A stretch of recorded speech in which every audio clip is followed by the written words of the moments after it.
On est lundi, c'est la grosse averse, c'est toute la journée normalement.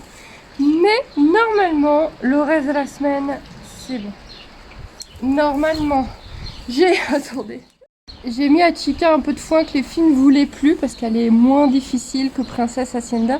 Et je vois qu'elle a une poule. Je vais donc aller faire sortir cette pauvre poule avant qu'elle se fasse écraser sans le vouloir. Allez, madame la poule. Non, mais pas non, celui-là. Attends, tu connais. Bon, je vais refermer après. C'est bon. Allez, file la poule. Va.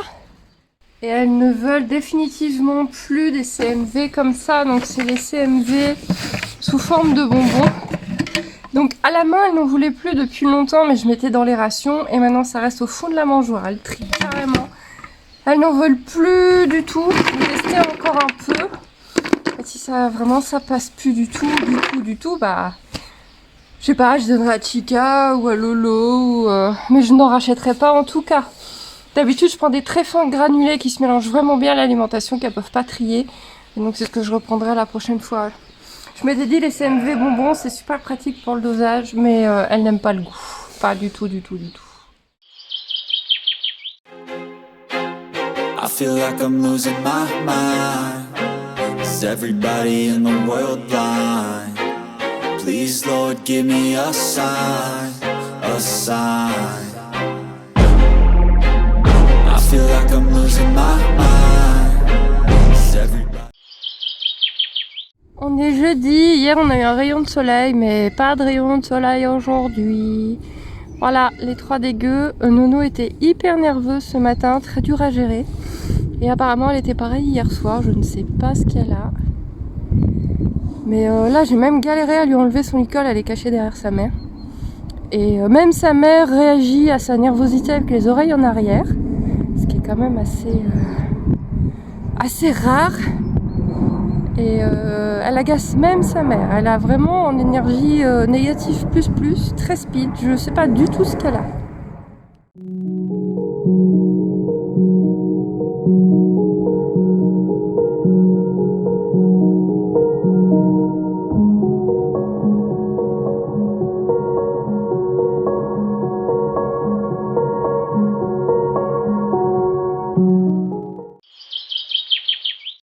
Bon, j'en peux tellement plus de la boue. Regardez-moi cette boue. Que j'ai mis du que j'ai mis du chanvre chez les poules. Chez les poules et Peppa. Parce que là, vraiment, je sais pas pourquoi, il y a une boîte du chat errant, mais bref. C'est vraiment la cata, donc je leur ai mis plein, quasiment, enfin, un gros demi-paquet d'énormes, vous savez, les gros paquets pour chevaux, de chanvre. Pour les poulettes et Peppa. Surtout que bah là, le jardin, voilà, on a 3 fleurs, mais il n'y a pas d'herbe non plus, il n'y a rien qui pousse. C'est-à-dire que tiens, uniquement de la pluie, il n'y a rien qui pousse. Donc voilà, ils ne peuvent même pas aller gratter, se faire plaisir. Donc voilà. Alors là, Peppa, elle commence à avoir du mal à sortir. Il va falloir, je pense, faire un coup de masse là, dans au moins cette planche-là. Je ne mets plus la trappe, je ne ferme plus le soir parce qu'en fait, Peppa fait peur aux renards. On n'a plus de problème de renards. Mais là, il va falloir que je pense que j'essaie d'enlever cette planche-là. Parce que Peppa, elle galère un peu. Elle sort, hein. Pépou? Y'a Pépou? Pépou? Pépou? Y'a Peppa? Je jure qu'elle sort encore. Là, elle n'est pas motivée par la vie. Mais ça commence effectivement à être compliqué parce qu'elle est rondouillarde quand même, Pépou. Hein, elle est pas maigre, quoi. Ça y est, Mimi, il mange. Ça te disait trop rien? Ouais, ça va? Oh, Pépou, elle en veut bien. Ah, Pépou qui a complètement désossé le tuyau, là, le tunnel. Aria! Elle fait l'intéressante dès que je parle. Alors, vous inquiétez pas, elle pouine pas en permanence sur Pépou. Ça va, ma Pépou? Aria, doucement. Voilà, grasse comme un cochon. Bon, par rapport aux poules, voilà, elle est pas monstrueuse non plus, notre Pépou. Aïe, mais il me pousse, ce chien. Bon, après, on a une Brahma, donc... Ah, ma Pépou, t'aimes bien farfouiller là-dedans, hein? Ticotote, tu remues la queue, hein? Ah, ma Pépou! Ticotote! Ti farfouille! Ah là là! Et comme quoi, vous voyez, entre la boue et la litière, elle préfère la litière. On dit les cochons c'est crado, mais pas du tout. Elle en a ras-le-bol du temps et de la boue. Elle passe beaucoup de temps à l'intérieur. Walou, petit pépou. Allez, ça va revenir le printemps. On y croit, ça y est, on est au mois de mars. On est le 1er mars. On est vendredi 1er mars, donc ça y est. Plus que 20 jours et on est au printemps. On y croit. Pourquoi ça te stresse que je parle au téléphone? Pourquoi j'ai pas le droit de parler au téléphone? Poupouille, Poupouille, pourquoi j'ai pas le droit de parler au téléphone? Pourquoi ça te stresse? Oh, ça me stresse. J'aime pas ça. Hacienda se trouvait trop propre, donc elle vient de se rouler. Le lot s'était déjà roulé, mais est-ce qu'il va refaire la même? Ça te fait tousser. Allez, la petite crado, vas-y aussi. Oh là là, ça tousse. Fou. On a un rayon de soleil, profitez bien. Aujourd'hui, il reste bien longtemps tard dehors. Oh, c'est chou. Viens jouer, tonton. Allez, tonton, viens jouer. Allez, tonton, viens jouer. Oh bah, il veut pas jouer. C'est trop nul.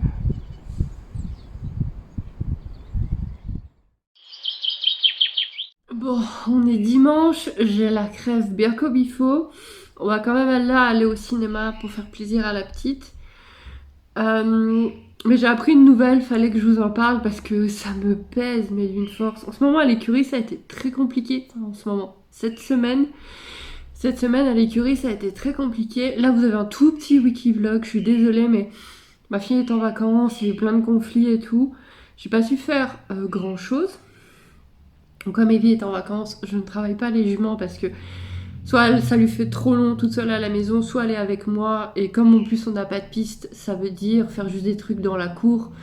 Et là, ma fille ne serait pas en sécurité. Donc autant moi, je me connais, je sais gérer mes juments parce que je les connais par cœur, autant je ne ferai pas cette insécurité à ma fille qui n'a pas ses connaissances. J'ai fait aussi quelques commandes, mais c'est pareil, j'en fais beaucoup moins. Parce qu'il faut l'occuper, ce petit troll. J'ai personne pour la garder, donc je m'en occupe à 100%. Mais là, il y a eu des trucs à l'écurie, je vais vous en parler. Il y a eu un conflit interne. Donc, mes juments, vous savez qu'en ce moment, elles sont pas mal avec Lolo, Lancero, un vieux cheval, qui est top parce que Hacienda l'aime bien. Et c'est un super éducateur pour Nausicaa parce qu'il n'est pas trop dur comme l'aurait été Chica, mais il n'est pas trop permissif comme l'est sa mère. Et du coup, avec la personne qui s'en occupe, qui n'est pas la propriétaire, mais avec la personne qui s'en occupe, Charlène, on s'est fait un super petit emploi du temps pour gérer les 3 chevaux à 2. Ce qui a provoqué des jalousies, des conflits, puisque le propriétaire et une autre sous-propriétaire, non, c'est vraiment n'importe quoi à la ferme, de Lancero et de 3 autres chevaux, se sont dit, bah, si vous occupez de Lancero, bah, vous occupez aussi d'Ottawa, qui est un autre cheval. Et on a dit non. Et là, vous allez dire, bah, vous avez qu'à vous occuper d'Ottawa. Et les gens s'occupent déjà de 3 chevaux à 2, quoi. On a toutes les deux du travail. Moi, j'ai ma fille. On a toutes les deux d'autres animaux. Elle a son chien qui a des problèmes de santé. On ne peut pas s'occuper de tout le monde. Moi, je m'aurais occupé un peu de Chica parce que normalement, il y a quelqu'un qui s'en occupait. Mais c'est de moins en moins. Je vois bien qu'on s'en occupe pas beaucoup. Donc, je la repaille. Je commence à la ressortir et à la re-rentrer. Donc, techniquement, je m'occupe de 2 chevaux et demi. Et le demi de Lolo, en gros, je m'occupe de 3 chevaux, quoi. Il y a des jours, je m'en occupe de 4. Enfin, je peux pas rajouter un autre cheval avec qui j'ai aucune affinité, dont je me suis jamais occupée. Et pour Charlène, c'est pareil. En gros, c'est comme si vous aviez une pension, parce que Charlène s'occupe de Lancero depuis 1 an. Hein. C'est comme si vous aviez une demi-pension sur un cheval, et que du jour au lendemain, on vous disait, tu gardes ta demi-pension si tu t'occupes aussi de ce cheval-là. Ah, t'as pas le temps? Bah, t'as plus personne. C'est un peu ce qui s'est passé. Visiblement, Charlène a rediscuté avec ces personnes et ça c'est... Voilà, on a le droit de continuer à s'occuper des chevaux comme on fait actuellement, surtout que Ottawa et d'autres, on prenait le temps de les sortir quand il faisait beau si on nous rentrait les nôtres en échange. Enfin bref, il y a eu des conflits... en fait, des conflits de jalousie de personnes qui n'ont pas le temps de s'occuper de leurs chevaux et qui voulaient qu'on fasse tout, quoi. En gros, J'ai pas eu tous les détails, mais j'extrapole peut-être un peu, mais c'est vraiment ce que je ressens. Ah bah vous passez tous les jours, vous faites ça, bah prenez un ou deux chevaux en plus. Oui, mais non, on peut pas s'occuper des chevaux de tout le monde. Je suis désolée, on ne peut pas. Charlène est en train de chercher désespérément une demi-pension pour Ottawa, alors qu'elle n'a pas géré ce cheval-là, et c'est encore elle qui fait ces recherches-là. On peut pas s'occuper de tout le monde. Occupez-vous un peu de vos chevaux. Crotte à la fin. On est gentil, on est serviable, trop, beaucoup trop. Occupez-vous un peu de vos chevaux, quoi. Et dans le occupez-vous un peu de vos chevaux, donc je vous avais dit que Paloma, la jument grise, la meilleure amie d'Hacienda qui a le même âge qu'elle, était en vente. Alors moi j'avais entendu que... Donc en gros c'est pareil, c'est un propriétaire qui a la pension mais qui ne vient pas, qui ne s'en occupe pas. C'était une jeune fille qui s'en occupait depuis déjà très très longtemps et qui a arrêté de s'en occuper pour des soucis personnels. Et donc comme le propriétaire en plus ne payait plus la pension, on m'a dit ce matin qu'il doit 6 mois de pension, donc la jument est à vendre. Ce qui est logique, ça va rembourser l'argent qui est dû. Et cette jument va arrêter d'être enfermée dans un box, parce que si on doit s'occuper d'Ottawa, il y a encore pire à l'écurie. Cette pauvre jument va arrêter d'être enfermée dans un box où personne ne s'occupe d'elle, du coup, vu que plus personne ne vient pour elle. Et elle va pouvoir trouver une chouette famille. Et ça, on était nombreux à être contents de savoir que Paloma était en vente, parce que c'était l'occasion de trouver une chouette famille. J'ai d'ailleurs vu des annonces passer pour elle. Il y a 2 personnes qui étaient intéressées. La première finalement n'est pas passée faire l'essai et une autre personne qui l'aime beaucoup, qui s'en est occupée un peu, mais qui finalement n'a pas l'argent pour l'acheter. Donc je vais tout vous dire, Palo c'est un budget de 3000. On m'avait demandé mon avis d'ailleurs avant de la mettre en vente et j'avais trouvé que 3000 c'était un bon budget parce qu'elle n'a que 6 ans. Elle est débourrée, il y a tout à refaire parce qu'elle n'est plus montée depuis... C'est une jument très sensible, qui a beaucoup de sang, donc qui demande un travail doux, mais ferme, mais doux, mais qui a un potentiel de fou. Qui a vraiment un potentiel de fou, c'est une ONC, elle est vaccinée pucée, mais c'est à peu près tout, quoi. Donc je trouvais que c'était un bon budget pour un cheval qui doit être retravaillé, mais qui a un avenir, quoi. Et là, aux dernières nouvelles, le propriétaire, on a marre de pas trouver à ce qu'on lui donne ces 3000 € là. Et donc j'ai appris ce matin, le propriétaire de la ferme vient juste d'être mis au courant que Paloma était vendue à un marchand. Pour 1500 €, parce que les marchands ne donnent pas plus. Un maquignon. Et pour moi, c'est une très très très mauvaise nouvelle, parce qu'un marchand en Belgique, c'est eux qui fournissent à la boucherie. C'est eux qui fournissent beaucoup à la boucherie. La Belgique est un pays qui fournit énormément de viande de cheval parce que tous les chevaux dont on ne sait pas quoi faire finissent en Belgique chez ces marchands et ces maquignons. Un marchand, donc comme c'est une jeune jument qui a du potentiel, elle ne va pas tout de suite rentrer dans la case viande. Donc elle va être certainement achetée pour être travaillée, valorisée, voir ce qu'elle donne pour être vendue avec un bénéfice. Puisque ces gens-là ont plus de réseau, plus de facilité à revendre des chevaux. Sauf que moi je connais très bien Paloma, elle a déjà été battue par un homme dans le passé. Vraiment battue, pas juste le mot comme ça pour dire, pour faire genre ou choc. Non, elle a été fracassée par un homme, elle a peur des hommes maintenant, elle n'a aucune confiance en les hommes, même 3 ans après. Et c'est une jument à la Hacienda. Elle doit être éduquée avec énormément de respect à la Hacienda. Contrairement à la Hacienda, c'est une jument qui, à mon avis, peut être montée, qui adore tout ce qui est cross, aller faire la cour en forêt, tout ça. Elle adore, elle kiffe. C'est une jument qui doit être montée, contrairement à Hacienda. Pour moi, Hacienda, c'est vraiment mentalement une poulinière. Paloma, non, c'est une jument pour faire du cross, du truc vraiment, voire même carrément sur le long terme de la randonnée, des choses comme ça. C'est une jument active et qui aime ça quand on le fait respectueusement. Si on le fait pas doucement et respectueusement, avec du matériel classique, avec des méthodes classiques et le punch d'un homme à l'ancienne, tu n'obtiens rien de ce cheval. Tu obtiens un cheval qui cabre, qui chotte, qui pète les plombs, qui part dans ses frayeurs passées et qui n'écoute plus rien. Et là, tu te dis, mais on peut rien en faire de ce cheval, c'est de la merde. Et là, il y a le risque qu'elle parte dans les camions de boucherie. Parce que si c'est un homme qui la travaille aux méthodes anciennes un peu dures, il va rien savoir en faire. Il va rien savoir en faire. Il va se dire, bon, c'est de la merde. et elle peut partir dans le mauvais camion. Peut-être pas, peut-être qu'elle va tomber chez un très très très bon marchand, jeune, moderne, avec des bonnes méthodes plus douces, avec plus de connexion mentale, plus de travail mentaux, pas un marchand qui fait ça à la chaîne toute la journée, et qu'elle va être vendue à des gens très très bien. On croise les doigts, on l'espère, mais ils m'en ont parlé, le propriétaire de la ferme et le propriétaire de Chica ce matin, parce qu'ils en parlaient ce matin, qui sont des vieux de la vieille, qui connaissent bien la Belgique, qui connaissent le monde des chevaux. Ils étaient pas en mode oh c'est chouette pour Palo, elle part chez un marchand. Non, tout le monde était en mode et merde, elle part chez un marchand. Moi quand ils m'ont dit elle part chez un marchand, j'ai dit non, pas Palo, laisse pas partir chez un marchand. Et ils étaient d'accord que c'est pas ce qu'on peut souhaiter à un cheval en Belgique.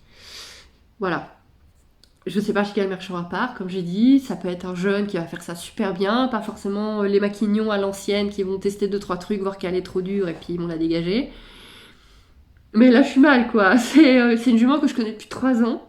C'est une jument que je connais depuis 3 ans, c'est la meilleure amie d'Hacienda, même si elles ne sont plus ensemble parce qu'il y a eu tellement de changements de propriétaires que on peut pas gérer tous les chevaux. On me demande de gérer tous les chevaux, je ne peux pas, on ne peut pas gérer tous les chevaux. Mais là c'est waouh. Waouh, c'est pas une bonne nouvelle. C'est pas une bonne nouvelle du tout. C'est au point où le propriétaire de la ferme est en train de réfléchir à la racheter, à faire une proposition, parce qu'en plus on lui doit 6 mois d'écurie, donc il y a moyen de faire une proposition. Ça en était à un stade où il était... parce que pareil, cette jument-là, ça fait... comme Hacienda, elle arrivait quelques mois avant Hacienda, ça fait 2 ans, 2 ans et demi qu'elle est la Palo, qui la côtoie, qui s'en occupe, parce qu'au final maintenant il n'y a plus que lui qui s'en occupe. Et même lui, il était en train de réfléchir à faire une proposition aux propriétaires. Je ne dirai pas le nom de gardien pour ce genre de personnes, c'est juste des gens qui ont un carnet de santé. Ce ne sont pas des gardiens, ce sont des propriétaires. Et voilà, hein, on lui souhaite que quelqu'un de la ferme la rachète, ou qu'on arrive à trouver quelqu'un rapidement pour la racheter, à meilleur prix que du coup le marchand. 1500 c'est le minimum, c'est vraiment le tarif de base que les marchands demandent, pas entre eux. Entre eux ils font des prix plus bas que ça, mais c'est le minimum qu'on te demande en tant que particulier pour un cheval. Il y a quelques années j'avais voulu sauver un pent emphysémateux comme ça qui Beau, il s'appelait Beau. Et j'ai beaucoup souffert de ne pas avoir réussi à le sauver ce cheval, qui lui aussi est parti chez un marchand. Qui lui a laissé 2 jours et 1500 € pour être sauvé. Je n'avais pas 1500 €. C'est vraiment la somme de base, 1500 € quand t'es un particulier face à un marchand. Et c'est aussi la somme qui dit que le cheval ne vaut pas grand-chose pour le marchand. Voilà, c'est une très mauvaise nouvelle. J'espère qu'on va trouver une solution. J'ai secoué un peu ceux qui ont potentiellement de l'argent à la ferme, donc le propriétaire de la ferme, le propriétaire de Chica. Je les ai un peu... Attendez, on va pas laisser faire ça quand même, les gars. Et voilà, pour les dernières nouvelles. Le monde du cheval, c'est compliqué. Hein. Arrêtez d'acheter des chevaux si c'est pour faire ça. Arrêtez d'acheter des chevaux si c'est pour les coller dans une écurie, pas vous en occuper, même pas payer la pension. Enfin, on peut avoir des problèmes d'argent, ne plus pouvoir payer une pension. On peut, ça m'arrivera peut-être un jour avec Hacienda. Mais j'y ai déjà réfléchi, Je sais que le jour où je ne peux plus entretenir Hacienda, je la mets au pair. Je la vends pas. Soit je la mets sous contrat de poulinage dans un bel élevage, où elle sera en liberté avec des copines, pendant 1, 2, 3 ans, où l'éleveur aura le droit de faire des poulains avec en contrepartie. Soit je la mets chez quelqu'un de top au pair. Donc au pair, c'est un contrat où tu confies ton cheval à 100%, mais que tu peux rompre quand tu veux pour récupérer ton cheval. En gros, la personne, elle a un cheval à elle pendant quelques temps sans avoir à acheter un cheval. Et des fois, ça se passe tellement bien que finalement, le cheval est vendu à la personne. Mais j'ai déjà pensé, moi, me dire, si un jour, vraiment, je n'arrive plus à gratter pour payer ma pension, j'ai déjà pensé à ces solutions-là, mais à Maquignon, c'est hors de question. À Maquignon, c'est hors de question. Voilà, on n'a pas tous... je sais pas. Je sais plus quoi vous dire. Je sais que je vais encore avoir des commentaires qui disent ah, les gens ils font ce qu'ils peuvent, arrête de juger. J'y vais tous les jours, moi, là-bas. Et il y a des moments où on est obligé de juger. Croyez-moi bien, quand tu passes tous les jours, que tu es la seule personne à sortir des chevaux, que tu vois des chevaux qui te parlent leur box de la semaine, t'es obligé de juger. T'es vraiment obligé de juger. Et moi qui m'intéresse au bien-être, au sauvetage des chevaux de Belgique, justement, pour ceux qui partent à la boucherie, qui suivent des associations qui s'occupent de tout ça, bah si je suis obligée de me dire que là c'est vraiment la merde. Vous allez me dire préviens une association, bah non, parce que les associations n'achètent pas ce prix-là. Les associations rachètent les chevaux, même pas rachètent, pardon, récupèrent les animaux qu'on leur donne, sont déjà toutes surchargées. Et là, le propriétaire de Palo a besoin d'au moins de quoi rembourser ces 6 mois qu'il doit, donc il ne la donnera pas. Puis un cheval, ça s'entretient. On peut pas dire allez, on fait une cagnotte, on rachète Palo 1500 €, puis ouais, puis après on veut quoi? Je veux dire, je la mets en prairie avec les filles, ok, d'accord, mais il faut payer la prairie, faut payer là bientôt ses vaccins, puisqu'Hacienda a bientôt ses vaccins, elles les ont en même temps, on les avait fait en même temps. C'est moi qui ai fait les vaccins de Palo quasi tous les ans d'ailleurs, avec le veto. Il y a la podologue, ça aussi, le nombre de fois où c'est moi qui ai géré la podologue pour Palo.